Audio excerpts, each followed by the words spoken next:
How to change Instagram username font.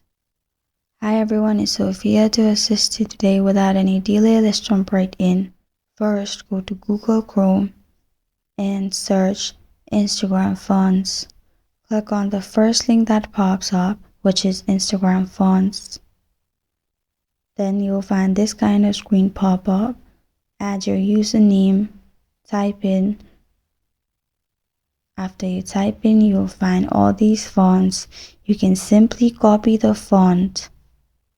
Go to username on your Instagram and simply paste the font you like.